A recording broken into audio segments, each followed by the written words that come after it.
Hello and welcome back to freephotoshop.com and part 2 of our creating snow tutorials. In the previous video we created the effect you see on screen at the moment using smart objects, smart filters and an adjustment layer. Now we're looking for a way to blend this combined effect with the underlying photograph in a manner that drops out the black areas of the layer and keeps the white. We attempted that in the previous video by using the screen blend mode, but because we could only blend these layers and objects individually rather than collectively, things didn't work out the way we planned them to. Well, here's the solution. Start off by making sure all the blending options are set to normal, and if that's the case, you should see the same effect as I have on my screen right here. Now I'll activate this levels adjustment layer and then shift click the smart object to select them both. Now I'll come up here to the layers menu and choose the group layers option, which will add the active layers into a layer group. Now if you check out the blending modes of the group, it's set to a blending mode called pass through, which actually means that the group is honouring the individual blending of the layers inside the group itself. That's fine, but remember we don't actually want that behaviour in the first place. We want all the layers to be added together and then screened as one, which of course we can now achieve by simply changing the blend mode of the layer to screen. And wow, by applying the screen blend mode to the group, we have removed all the black regions of the group and left behind just the snow. I'll quickly rename the group Large Snow, and you'll find out why I've called it that shortly. But first of all we need to add a slice of realism to the effect, and I'll do that by opening up the group itself over here in the layers palette and targeting the snow smart object. Then I'll come back up to the filters menu, select blur and select the motion blur filter. Now the first thing we can do is change the angle of motion by selecting a value right here. Keeping in mind that snow hardly ever falls to the ground perfectly vertically, I'm going to enter a value of 80 degrees, and for the actual intensity of motion I'll enter a value of 11 pixels. And once again I can see a preview of the image itself, which is extremely helpful. Go ahead and enter your own values if you wish. Of course, I've been saying that all along, but I'm happy with the values that I've entered, so I'll go ahead and click OK to accept the changes. Now one problem that we have got is the edges of the effect, and if we take a closer look you'll see that we've almost got this frame effect around the photo rather than the snow naturally falling. Well, let's go ahead and fix that before we go any further, and the way we'll do that is to increase the size of the snow layer by transforming it outwards.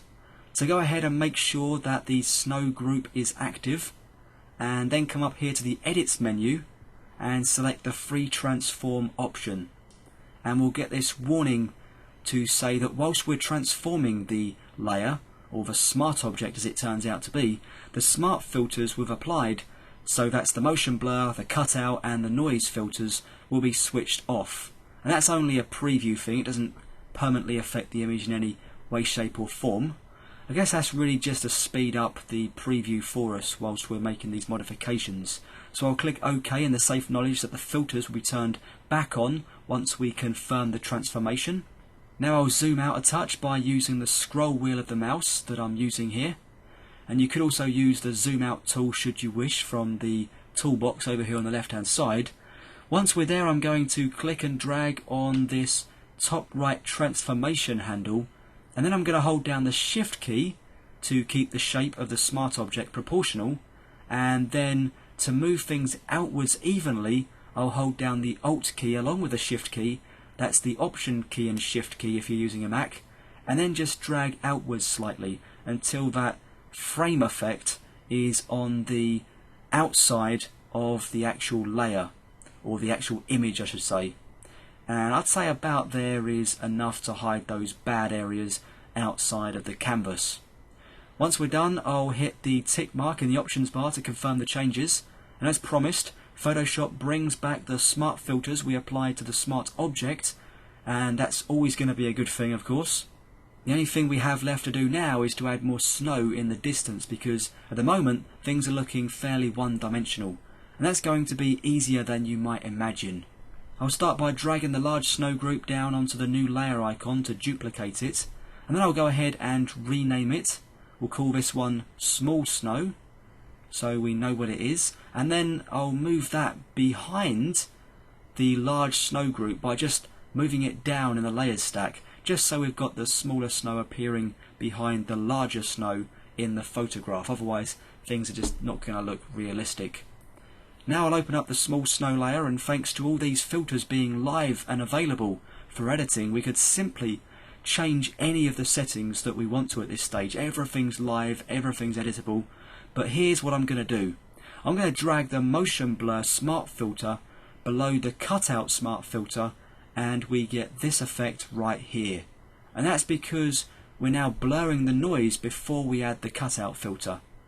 Finally, I'll select the small snow group as a whole and then click the opacity controls, and I think I'll reduce the opacity to 50% like so, and there we have our finished effect. Hopefully not only have you seen how to create a nice snow effect here inside Photoshop, but you've also seen how amazing and how flexible smart objects and smart filters can be, and why it's always a huge advantage if you can make edits to an image using non-destructive dynamic effects that you can come back and modify anytime you want to. And just in case you're in two minds, I'm going to close the small snow group and open up the large snow one. In fact, I'll switch the visibility of the small snow group off completely so we can't see it, and then I'll turn off the adjustment layer, and then I'll turn off the free filters, and there we have it, just a plain white canvas. All the adjustments and filters are being calculated dynamically, and I can now choose what one I want to use and what one I don't want to use without having to start over. I'm going to turn everything back on, and by the way, if you don't have access to smart objects and smart filters because you're using an older version of Photoshop than Photoshop CS3, then your only way of creating that second layer of snow, unfortunately, and as sad as it may sound, is to start again but use different settings for filters such as noise and cutout. And that really does just demonstrate why using smart filters and smart objects, if you can, is such a valuable thing, such a valuable skill to have. Well, I hope you found this tutorial on freephotoshop.com to be extremely helpful. I hope you can now create all the snow you actually want to and add it to any images that you need to. Thanks very much for watching, and I'll see you next time.